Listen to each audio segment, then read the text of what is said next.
우리 새해를 맞이해서 저는 우리 교회 본질적인 사역 5가지를 여러분께 설명드리고 있습니다. 그 5가지는 예배, 증거, 양육, 공동체, 다음 세대입니다. 오늘은 세 번째로 이 선교주의를 맞이하여 증거하는 삶, 선교에 관하여 여러분께 2주간 나눠서 말씀 나누고자 합니다. 앞선 내용을 좀 생각해 보면 우리는 아직 남은 유업 앞에서 지체하고 있던 이스라엘을 하나님께서 깨우시기 위하여 너의 회막을 길갈에서 실로로 옮겨라. 우리가 정복해야 할 가장 그 유업의 한 가운데서 예배 드리기 시작해라. 그래서 일터가 예배터가 되고 가정이 성소가 되기를, 이것이 첫 번째 예배를 향한 우리 일터사역 비전이었습니다. 두 번째, 그래도 머물거리던 6개의 지파에게 다음 세대 지도자를 3명씩 선발하여 그들이 일어나서 온 땅을 두루 살펴며 땅을 그려오라 라고 얘기했죠. 선교적 교육부를 세워가는 것, 이것이 우리 교회 다음 세대를 향한 비전이었습니다. 가장 위대한 계승은 은행 잔고나 무슨 기술의 전수가 아니라 유업의 전수입니다. 유업의 전수. 할 일을 전수해 주는 것, 그리스도의 남은 유업을 사명으로 전수해 주는 일, 이것이 교회의 역할, 다음 세대를 키우는 방안이겠습니다. 그리고 오늘 세 번째, 선교에 대하여 여러분과 좀 나누고자 합니다. 여호수아 시대 때 하나님께서는 젊은이들로 온 땅을 다니며 두루 땅을 그려오라 라고 말씀하셨죠. 이것은 남은 유업을 성취하기 위한 계획과 전략을 세우기 위한 준비였습니다. 계획과 전략을 위한 그림이겠죠. 그래서 그 말씀 그대로 우리도 교회로서 땅끝 선교의 그림을 함께 그려보고자 하는 겁니다. 전략을 세우는 것이에요. 이 방향성을 세우고 집중하고자 하는 겁니다. 우리 교회는 3년 전 선교 대회를 통해 선교에 대한 새로운 꿈을 꾸게 되었고, 이후로 우리 선교부는 2차례 선교 전략 회의로 모여 다음에 12가지 우리 뉴저지 초대교회 선교 전략을 세우게 되었습니다. 이 12가지 선교 전략은 우리의 방향성이 될 것이고 우리의 선교 정신이 될 것입니다. 땅끝 선교를 완수하기 위한 우리의 계획과 방향이 되는 거죠. 그래서 앞으로 2주간은 이 12가지의 선교 방향성을 향한 전교인 교육 시간이 되겠습니다. 그래서 우리 교회 선교는 앞으로 이렇게 가는구나, 여러분 함께 배우고 이 선교의 분별력을 갖추게 되는 시간이 되기를 바랍니다. 사실 오늘 이렇게 12가지 선교 전략을 담은 카드를 프린트해서 나눠드리려고 했는데 이제 다음 주에 나눠드리도록 하겠습니다. 그래서 또 온라인으로 올려져 있으니까 참고하시면서 하나씩 저랑 함께 리뷰하며 어떤 의미를 담았는지 여러분께서 마음에 담아주시면 감사하겠습니다. 방향성, 첫 번째는 선교의 주체는 교회이며 최고의 전략은 선교지의 복음적이고 건강한 교회가 세워지는 것이다. 다시, 선교의 주체는 교회이며 최고의 전략은 선교지의 복음적이고 건강한 교회가 세워지는 것이다. 여러분, 이것이 우리 선교 비전의 넘버 1, 첫 번째 가치입니다. 우리는 이미 에베소서를 통하여서 하나님의 그 높고 넓은 계획을 보았죠. 하나님께서는 이 땅을 구원하기 위하여 만세전부터 뜻을 세우셨습니다. 모든 민족이 그리스도 안에서 구원을 얻기 위한 계획을 세우셨죠. 그 높은 뜻을 위하여 주께서는 이 땅에 교회를 세워주셨습니다. 교회는 복음 전파를 위한 하나님의 계획이셨고 그분의 최고의 전략이셨음을 믿습니다. 교회는 아주 신비합니다. 하나님께서 교회를 향해 그리신 그림을 우리는 함께 볼 필요가 있어요. 에베소서 1장 22절 23절에 보면 또 만물을 그 발 아래에 복종하게 하시고 그를 만물 위에 교회의 머리로 삼으셨느니라. 교회는 그의 몸이니 만물 안에서 만물을 충만하게 하시는 이의 충만함이니라. 아멘, 아멘. 이 말씀이 얼마나 능력이 있는지. 하나님께서는 그리스도를 만물 위에 머리로 세우신 것이 아닙니다. 너무 신비하죠. 만물 위에 교회의 머리로 삼으셨다라는 겁니다. 이게 아주 놀라운 신비입니다. 그래서 교회는 그리스도의 몸이 되는 거죠. 교회는 이 땅에서 그리스도가 존재하는 방식으로 존재합니다. 머리 대신 그리스도가 교회를 예수로 충만하게 하시는 거예요. 만물 위에 교회의 머리 대신 그리스도께서 그 몸된 교회를 그리스도로 충만하게 하셔서 그 교회로부터 넘쳐 흐른 오버플로잉 되는 그 예수 충만으로 열방에 흘러가도록 열방에 복을 주시는 것이, 그 민족의 복을 주시기 위해서는 교회를 세우시는 겁니다. 교회를 예수로 충만하게 하시고 교회로부터 흘러넘치는 복으로 만물을 덮겠다라는 것이 이 땅의 복음화를 향한 하나님의 크신 계획, 그 중심엔 교회가 있었습니다. 교회. 우리 교회 선교 제1전략은 교회가 없는 곳에 복음적이고 건강한 교회를 세우는 것입니다. 우리는 가까운 이웃교회들과는 협력할 것입니다. 경쟁하지 않고 협력할 것이에요. 여러분, 이 시대 교회들이 왜 경쟁하는지 아십니까? 교회라는 이름이 브랜드가 된 것이 아니라 교회 앞에 붙은 나름의 이름이 브랜드가 되어서 그렇습니다. 여러분, 우리가 뉴저지 초대교회인데 여러분, 초대라는 이름은 없어질 수 있는 이름입니다. 여러분, 지금 성경 속에 그 본이 되는 안디옥 교회는 없어졌습니다. 이름은 없어질 수 있죠. 그러나 교회는 영원한 것입니다. 영원한 것. 여러분, 우리는 초대를 세우고 싶은 것이 아니라 교회를 세우는 것이죠.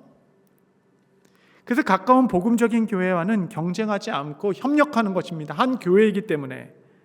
그리고 우리는 힘을 다하여 교회가 없는 곳에 교회를 개척하고 싶은 것입니다. 우리는 이 일에 헌신하고자 합니다. 제가 2019년 탄자니아에 갔는데 1시간 반 정도 걸어가면 작은 마을이 하나 나오게 됩니다. 사진을 좀 보여드리면 이런 길을 1시간 반 정도 걸어가는 겁니다. 끄임없이 그냥 걸어가는 거예요. 그 왼쪽 끝에 있는 분이 우리를 인도하러 잠깐 성도 집에 가자고 했는데 1시간 반을 저 태양빛에 걸어가는 겁니다. 그리고 가보면, 다음 사진 보면 이제 이런 마을들이, 이게 제 집인데 저기 막 9명, 10명씩 삽니다. 저런 조그만 마을들이 이렇게 몇 가정, 10가정 정도 집들이 모여 살고 있습니다. 다음 보면 이제 고양이인데, 야, 저기는 고양이도 말랐구나. 정말 먹을 고양이도 말랐다. 그래서 하나 찍어놨습니다. 내려주시고. 근데 그 방문했을 때 그 마을의 주장님께서 저에게 이렇게 이야기하신 것이에요. 이곳에 와서 교회를 하나 개척해달라, 만들어달라, 우리가 하는 작은 공간을 하나 드릴 테니까 교회를 시작해달라라고 하는 겁니다. 왜냐하면 1시간 이렇게 걸어가서 예배드리는 건 문제가 되지 않은데 우기 때가 되면 땅이 질퍽해지고 땅이 끊겨서 도저히 걸어갈 수 없어서 그 우기 때의 3, 4개월 동안은 교회를 갈 수가 없기 때문에 와서 교회를 개척해달라라는 부르심이었습니다. 저는 그 추장님의 그 말씀이 건너와 우리를 도우라라는 하나님의 음성과 같이 여겨지고 그것이 저희 어떤 비전, 선교를 보는 시각을 열어주는 계기가 되기도 했습니다. 여러분, 우리는 보이지 않는 교회를 건축해 나가야 합니다. 보이지 않는 교회가 지금 눈에 보이는 우리 이런 교회보다 훨씬 더 본질적인 것이고 훨씬 더 큰 개념입니다. 여러분, 빙산의 일각 아시죠? 바레토의 법칙이라고 하는데 2대8의 법칙입니다. 눈에 보이는 것은 20%고 거대한 본질, 정말 실체는 80% 해수면 아래에 숨겨져 있다라는 겁니다. 보이지 않는 해수면 아래의 80%의 빙산이 사실 본질이자 그것을 지탱하는 힘이라고 얘기하는 거죠. 여러분, 영적인 일은 더합니다. 2대8이 아니라 1대9입니다. 1대9. 외형적인 어떤 교회 이런 것을 갖추려고 하는 것이 아니라 보이지 않을 영원히 있을 교회, 복음을 전파하고 영혼을 구원하는 아주 단순하고 이 본질적인 그리스도의 교회를 함께 세워가는 것. 여러분, 이게 본질입니다. 제가 어제까지 동아시아 지역에 다녀왔습니다. 와, 제가 비행기 결항될까 봐 일주일 내내 얼마나 기도했는지. 제가 막차 타고 겨우 들어왔습니다, 여러분. 핍박의 현장을 다녀왔어요. 교회로 모일 수 없기 때문에 온라인으로만 모여서 전도하다가 그래도 목사가 온다 하니 몇 시간씩 차 타고 영접받고 또 기도하고 사람들이 함께 모여서 그들 위해 축복하고 말씀을 전하는 복된 시간이었습니다.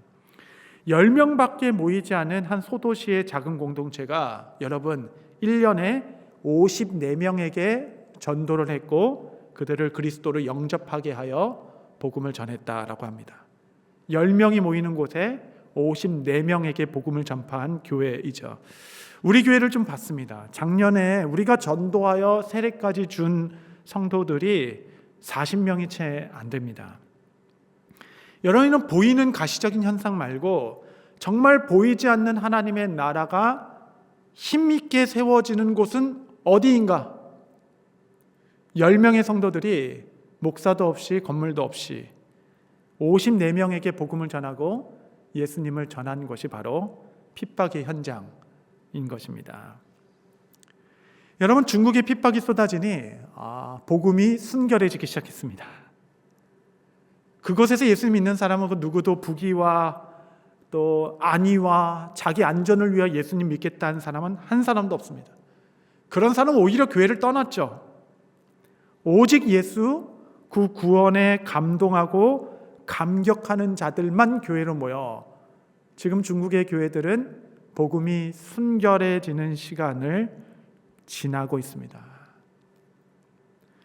나무의 자존심은 보이지 않는 뿌리의 깊이에 있다 하겠습니다. 여러분, 뿌리는 깊게, 가지는 넓게. 이것이 우리를 향한 주님의 깊은 사랑이요 넓은 사랑일 줄을 믿습니다.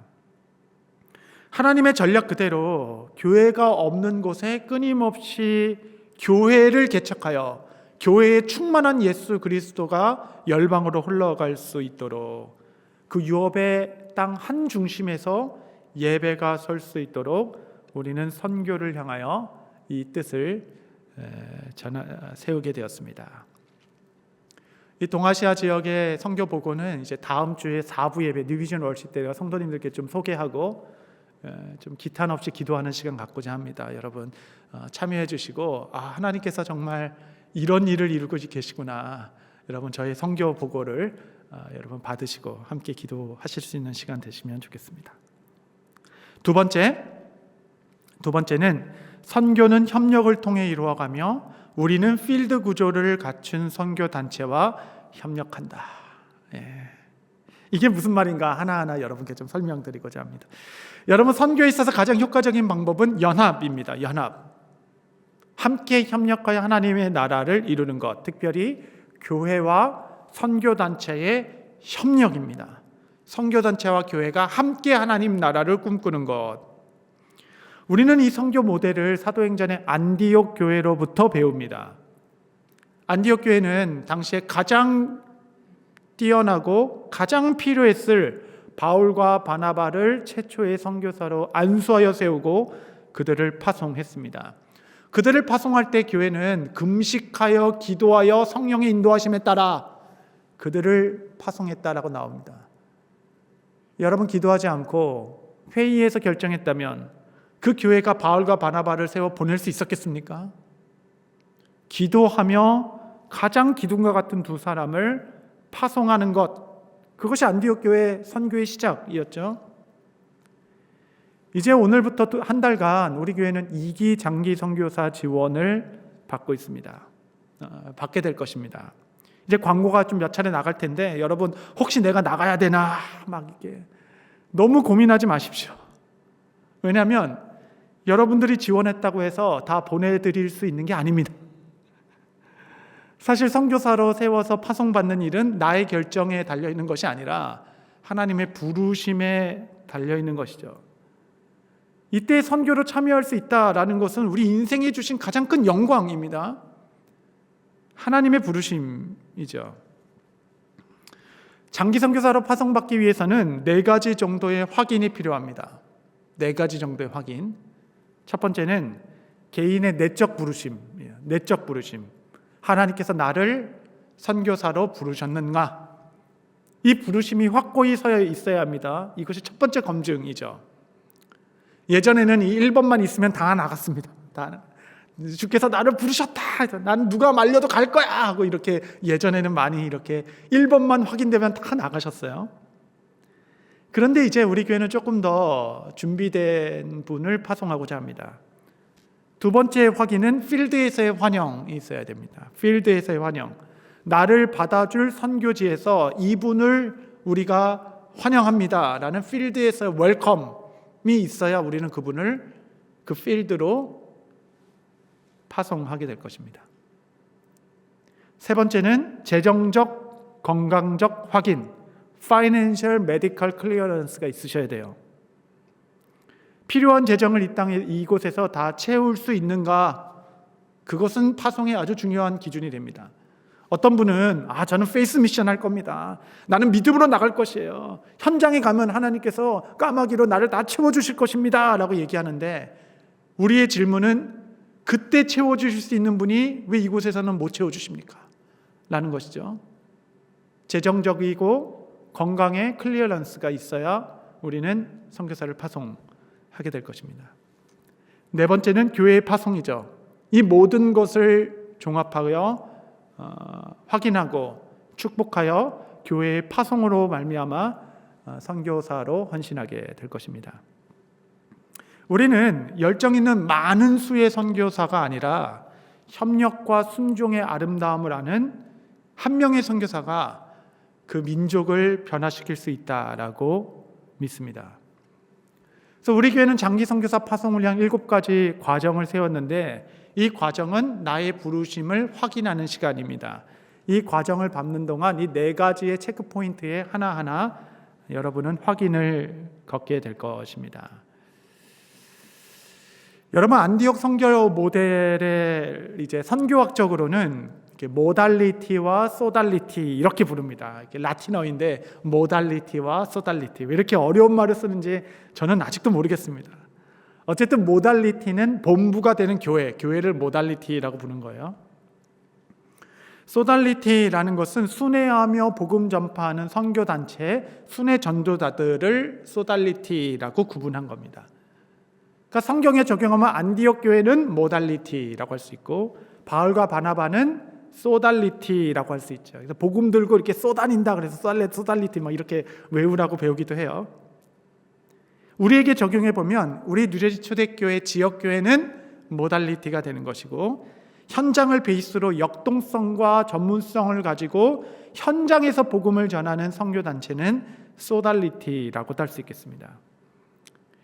이 교회와 선교단체가 함께 선교를 이루어가는 것이 아주 중요합니다. 그런데 우리는 어떤 선교단체와 연합할 것인가? 우리는 필드 구조를 갖춘 단체와 연합하고자 합니다. 그러니까 선교단체마다 필드 구조가 있는 선교단체가 있고 필드 구조가 없는 선교단체가 있어요. 그것을 구별하여서 우리 교회는 필드 구조를 갖춘 선교단체와 협력하여 장기 선교를 이루어 가겠다라는 것이 우리의 방향성입니다. 필드 구조란 무엇인가? 필드 구조란 우리가 파송할 이 선교사님을 사역의 현장에서 그들을 감독하고 지도하고 양육해 줄 수 있는 리저널 디렉터가 있는 곳, 오버시어가 현장에서 함께 존재하는 곳, 그런 구조를 갖춘 선교단체를 필드 구조를 갖춘 선교단체라고 정의합니다. 이것이 왜 중요한가? 여러분 선교에 지금 우리가 수십 년을 지나왔어요. 수십 년을 지내오면서 선교에 있어서 가장 어려운 부분은 현장에서의 선교사와 본국에서의 교회의 커뮤니케이션 문제였습니다. 왜냐하면 본국에서의 교회는 선교지의 사정을 너무 모르는 거예요. 그래서 선교사가 간절한 마음으로 본국에 요청을 했는데 교회는 너무나도 쉽게 때론 엉뚱한 결정을 내리게 되는 겁니다. 교회는 사실 이 사역이 왜 현장에 필요한지, 이때의 이 선교 전략이 그 장기적 비전에 맞는 것인지, 그 필요에, 이 지역적 필요에 꼭 맞는 것인지 사실 본국에서는 판단이 매우 어렵습니다. 또한 선교사의 그 말 못할 애로사항, 그 어려움들, 그 심리적이고 정서적이고 영적인 문제들, 우리 선교사님들이 말하지 않으면 우리는 알 길이 사실 없고 그것을 본교회에 있는 그대로 말할 만큼 우리가 안전한 공동체의 신뢰 구조를 갖추기도 때로는 어렵습니다. 교회는 선교사님의 그 한 장 오는, 분기별로 3-4통 오는 그 한 장의 기도 편지로 그 상황을 다 읽어낼 수가 없죠. 그래서 아이러니하게 사역을 신실하게 하는 사람보다 이런 프레젠테이션이 좋은 사람, 관계를 잘하는 사람, 단기 선교 팀을 잘 받아주는 선교사, 두루두루 관계를 잘하는 자든 대체로 교회로부터 사랑을 받게 되고, 반대로 묵묵히 하나님 앞에서 충성하며 현지인들을 더 사랑하고 지금 당장 온 단기팀을 잘 돌보는 것보다 정말 어려운 성도들을 돌보는 일에 더 매진하고 성실히 사역하는데 커뮤니케이션은 잘 못하는 그런 선교사들은 여러분 교회에서 핍박을 받습니다. 이런 일들이 계속 있어 왔어요. 트르키예의 안바울 선교사님 이제 추방당하셨는데 얼마 전에 예전에 우리 교회 오셔서 설교하셨죠. 그분은 터키에서 거의 이제 손꼽히는 몇몇 안 되는 현지인 교회를 목회하셨던 분입니다. 현지인 교회. 교회가 얼마나 강력한지. 무슬림들이 우선 어려움 가운데 이 복음이 전해지기 시작하니까 무슬림들이 무슬림을 전도하기 시작하는 거예요. 그렇기 때문에 1년에 10명 넘게 세례자들이 꾸준히 나오기 시작했던 겁니다. 계속 보이는 열매가 보이니까 한인 선교 협의회에 속속되어 있었는데 자꾸 다른 선교사님이 그 교회의 단기팀을 데려오는 거예요. 그래서 얼마나 반갑고 좋아요. 와주시니까. 그래서 양고기도 구워서 이렇게 대접하고 교회도 설명 잘 해드리고 이렇게 이런 일들을 계속했는데 어느 순간인가 돌아보니 한국에서 그 선교사님이 자기 사역을 보고할 때 우리 교회를 자꾸 보여준다는 거예요. 우리 교회 사역을 자꾸 보여주고 소개하면서 자기 사역의 펀드레이징을 우리 사역을 보이면서 막 설명하고 있는 것을 알게 된 겁니다. 그래서 그분은 아니 우리 교회가 왜 저기서 나와? 이렇게 깜짝 놀랐다라는 거예요. 여러분 우리는 보고만 들어서는 도대체 이 선교사님이 어떤 사역을 하고 있는지 그것을 알 수 있는 방향이 사실은 명확하지 않습니다. 그 선교사님을 현장에서 오버시 해주고 현장에서 우리 선교사님들의 영적인 정서적인 필요를 돌보고 동시에 교회와 커뮤니케이션 해줄 수 있는 필드 구조가 없기 때문에 항상 불필요한 갈등을 낳아왔던 것이죠. 그래서 우리는 앞으로 이런 필드 구조를 갖춘 이 선교지 현장의 믿음의 공동체를 갖춘 선교단체를 통하여 선교사를 파송함으로 선교사님이 마음속엔 있지만 말하지 못하는 것도 대신 커뮤니케이션 해주고 또한 그 사역적 책무와 그 성실히 하는 것도 우리는 그 본부와 이야기하면서 그 필드 구조를 해서 선교단체와 연합하며 선교사님을 잘 세워 축복하는 것. 이 필드 구조 안에서 교회와 선교단체, 선교사가 함께 삼각신뢰 구도를 만들어 섬기는 일을 이제 시작하려고 하는 겁니다. 이미 이러한 필드 구조를 갖춘 곳에 우리는 선교사님을 파송하였고 이러한 관계적 동역은 잘 이루어지고 있습니다. 제가 북아프리카 우리 선교사님께서 보내주신 이메일 하나를 여러분께 좀 보여드리려고 합니다. 좀 보여주시면 저희 가족이 7월에 뉴저지를 다 같이 가게 될 것 같습니다.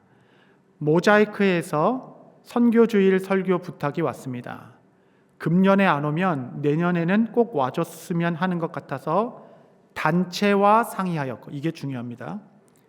2025년 안식년을 마치며 여러 트라벨이 많으니 모든 출타 사역은 2025년으로 최대한 모으고 2026년부터는 필드 사역에 집중하는 것으로 의견을 모았습니다.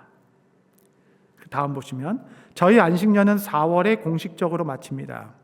아이들 학교가 프랑스에는 2학기 제도이고 현지에는 3학기 제도여서 학기 중에 전학하는 것이 아이들에게도 적지 않은 어려움이 있고 서류상에서도 어려움이 불가피하게 대하여 단체와 상의하였고 이게 중요합니다. 6월 말까지 아이들 학기를 마치고 현지로 복귀하는 것으로 방향을 정했습니다. 제 팀 리더 오버시어와 오랜 고민을 한 것인데 결정은 최근에 나게 되어 교회에 연락드립니다. 이렇게 이메일이 온 것이에요. 그러니까 여러분 여기서 이제 중요한 것은 무엇이냐면 이제 그 필드를 떠나죠. 필드를 떠나서 본국으로 들어오는 것도 선교사가 혼자 결정을 못하게 되는 구조예요. 자기 오버시어가 있는 겁니다. 그분과 왜 나가야 되는지, 무슨 필요로, 무슨 목적으로 나가야 되는지 상의를 하고 거기서 허락해 준 것을 교회에 허락을 구하는, 교회에 통보해 주는 겁니다. 뿐만 아니라 이 선교사님은 사실은 4월까지 안식년이 마무리되는 것이었어요. 근데 아이들 학교 제도 이런 것을 여러 가지 했을 때 6월 달에 복귀하는 것이 더 낫다라고 오랜 고민 끝에 그 필드 단체와 그 디렉터와 상의를 한 겁니다. 그래서 2달 더 안식년을 더 갖게 된 것이죠. 안식월을. 여러분 이런 구조가 필드 구조 안에서 신뢰관계 가운데 커뮤니케이션이 안 되면 도대체 왜 더 있는 거야? 아니 도대체 미국은 왜 또 오는 거야? 막 이런 아주 터프한 대화들이 오가고 이런 대화들로 말미암아 선교사님 마음이 위축되는 거죠. 그래서 이 필드 구조라고 하는 것은 돌봄 구조라고 할 수 있는 겁니다. 돌봄 구조. 선교사님들이 안전하게 오랫동안 사역할 수 있는 돌봄 구조를 갖춘 거죠. 그래서 우리는 필드 구조를 갖춘 협력 단체와 함께 파송하고 선교사님들이 현지 리더십의 지도를 받고 교회는 그 조언을 최대한 존중하여 지도하기 시작합니다. 이런 필드 구조를 갖춘 좋은 선교 단체를 한 5개 정도 저희가 선별했습니다.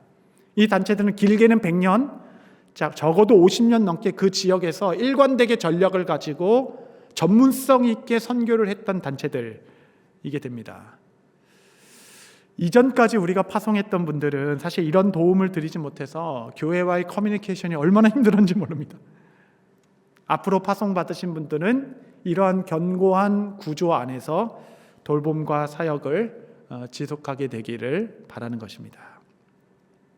세 번째, 파송 선교사는 교회의 비전을 선교사가 현장에서 구현하는 것이고 협력 선교사는 선교사의 비전을 교회가 지원하는 것이다. 이것이 세 번째입니다.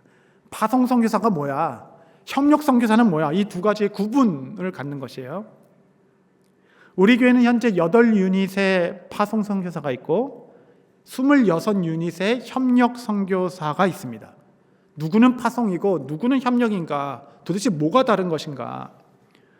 파송 선교사란 뉴저지 초대교회의 선교적 비전을 실현하는 사역자입니다. 교회의 비전을 교회를 대표로 하여 선교사님을 통하여 이루는 것이에요. 그래서 우리는 파송 선교사를 통하여 우리의 비전의 어떤 지경이 넓어지는 겁니다.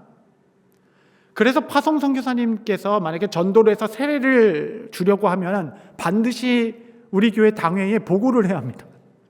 당회록에 기록되어 있어야 돼요. 거기는 우리 뉴저지 초대교회 사역의 익스텐션입니다. 우리 사역이 넓어지는 거예요. 파송 선교사님들을 거점 삼아서 열방의 이 교회에 구원받는 자들이 뻗어나가는 우리 교회 사역을 해주는 분이 바로 파송 선교사입니다. 그리고 협력 선교사는 무엇인가? 협력 선교사는 개인의 비전을 교회가 지원하는 것이죠. 그러니까 내가 그냥 무슬림 고아원의 뜻이 있습니다라고 막 하는데 그 사역이 너무 귀해서 우리가 재정적으로 지원하고 기도해 주는 것이 협력입니다. 여러분, 파송에 비하면 협력은 상대적으로 쉽습니다. 왜냐하면 협력은 교회가 재정적, 영적 지원만 하는 것이 책임이 있지 않기 때문에 그래요. 좋은 협력 선교사를 발견하여서 우리가 재정적으로 그 사역이 멈추지 않도록 지원해 주는데 그 선교사는 굳이 교회를 설득시킬 필요가 없습니다. 왜냐하면 처음부터 자기 비전, 자기 사역이고 우리와 뭔가 좀 신학적으로나 방법적으로 맞지 않다 하면 우리는 이제 관계를 디스미스하면 되는 거죠. 그런데 파송 선교사는 이게 복잡합니다. 파송 선교사는 교회가 충분히 이 땅에서 해야 될 비전을 이해할 수 있도록 교회를 설득해야 되고 교회가 그것을 이해하고 결정하고 함께 나갈 때까지 충분히 시간을 주고 함께 결정하며 나아가야 하는 것입니다. 파송 선교사는 선교사와 함께 교회가 고민해야 되고 교회가 승인을 해줘야 되고 함께 책임져야 되기 때문에 어렵죠. 협력 선교는 쉽습니다. 파송 선교는 어려운 거예요. 어려운 것. 그래서 오랜 기간 동안 교회들은 자체 선교사를 세워 파송하여 지경을 넓히기보다는 비교적 쉬운 방법이죠. 잘하고 있는 협력 선교사들 찾아 서로 그렇게 깊게 관여하지는 않고 그렇게 책임지는 관계를 떠나 재정적인 후원과 기도의 수준으로만 느슨한 동역을 해왔던 것입니다. 이런 경향들이 일어나기 시작했어요. 그래서 큰 헌신을 요구하는 장기 선교사를 파송하기보다는 오히려 단기 선교로서의 그 선교적 부담을 더하고 선교에 참여하고 있다라는 또 다른 어떤 경향도 생겨나기 시작했습니다. 저는 지금까지 한국교회, 이민교회 포함하여서 우리가 쏟아부은 선교적 자원에 대비하여 얼마나 열매가 있었는가는 정말 나중에 주인 앞에서 청산받아야 할 일일 것입니다. 그래서 우리 교회는 40유닛의 파송 협력의 TO를 구성했어요. 40유닛 이상은 우리는 당분간은 안 할 것입니다. 왜냐하면 선교주의 필요는 무한대인데 우리의 자원은 한정적이기 때문에 선교는 전략이 있어야 하는 것입니다. 그리고 앞으로 10년 정도 정기적인 계획을 세우고 지금 지원하시는 분들은 계속 지원을 하되 점차적으로 빈자리가 생길 때마다 궁극적으로는 장기 선교사를 파송하여서 40유닛 전체가 파송 선교사로 세워져 나가는 그림을 그리고 있습니다. 여러분 생각해 보십시오. 앞으로 10년 후에 우리 교회가 책임지고 짊어 나가야 할 선교적 무게를 생각해 보십시오. 40유닛의 파송 선교사가 뉴저지 초대교회 선교적 거점이 되어 우리의 사역을 대변하여 펼쳐나갈 것입니다. 40유닛의 거점. 여러분 그 무거운 것을 교회가 들기 시작하는 겁니다. 그 무거운 것을 드는 것이 힘든 것이 아니라 그것을 버티고 들고 나아갈 때 몸에 근력이 생기기 시작하는 것이에요. 몸은 건강해지는 겁니다. 교회의 거점을 자꾸 바깥에 두어야 합니다. 교회 안에만 거점을 두기 시작하면 자꾸 교회 안에 모이는 구조가 되기 시작하고 교회의 거점을 밖에 두기 시작하면 교회 에너지와 자원이 자꾸 바깥으로 뻗어나가기 시작되는 겁니다. 장기 선교사는 돌격 부대가 되어서 선교적 거점이 열방 중에 40개가 세워지게 되는 것이고 우리는 모달리티가 되고 그들은 소달리티가 되어서 함께 책임지는 연합. 그러니 본국인 우리 교회가 얼마나 든든히 서야 하며 얼마나 영성으로 충만해야 하고 얼마나 겸손과 사랑으로 힘있게 세워져야 하겠습니까? 저는 이것이 하나님의 그 넓은 사랑, 보이지 않는 하나님 나라의 건축이라 믿습니다. 뻗어나가는 가지.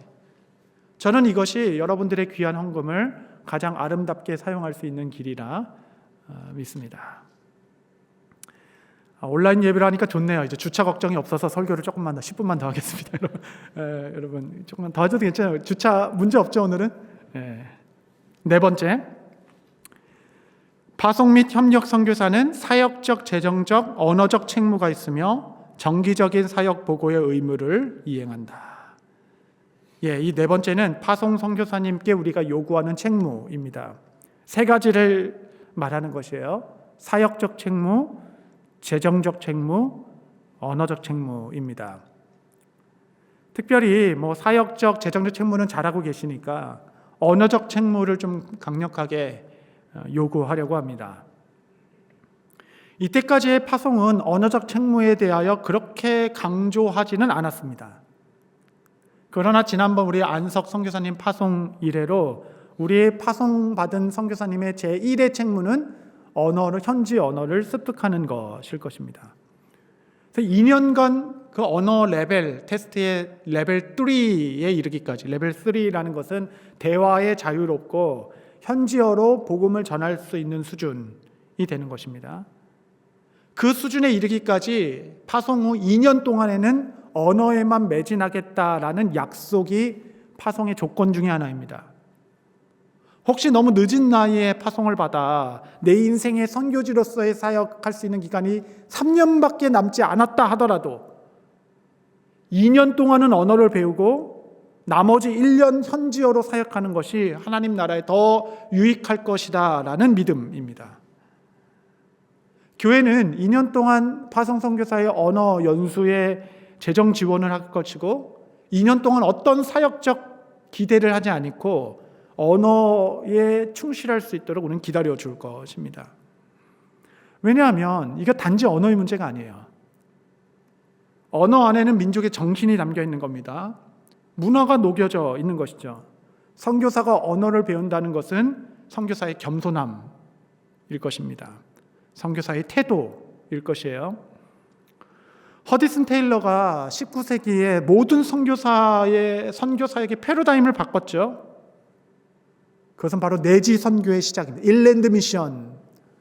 그전에는 다 해안 선교였어요. 여러분, 해안 선교가 뭐냐면 저 영국에서 배 타고 들어와가지고 배가 잠깐 정박하는 그곳에 해안 가운데 머물러 있으면서 해안에서 만나는 사람에게 복음 전하고 또 배 타고 떠나는 겁니다.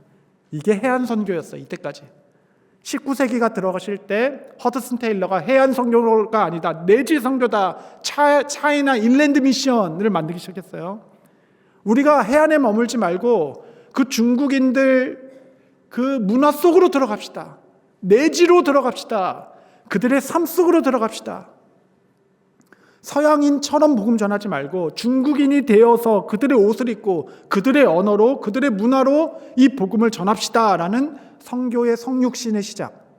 이게 바로 내지 선교입니다. 패러다임이 완전히 바뀐 것이에요. 서양식 옷을 벗기 시작했습니다. 중국식 옷인 장삼을 입기 시작했어요. 어떤 선교사는 변발까지 했습니다. 황비용 머리 아시죠? 변발까지 머리를 하면서 그들의 언어 문화로 그들의 옷을 입고 내지로 더 들어가기 시작한 것이에요.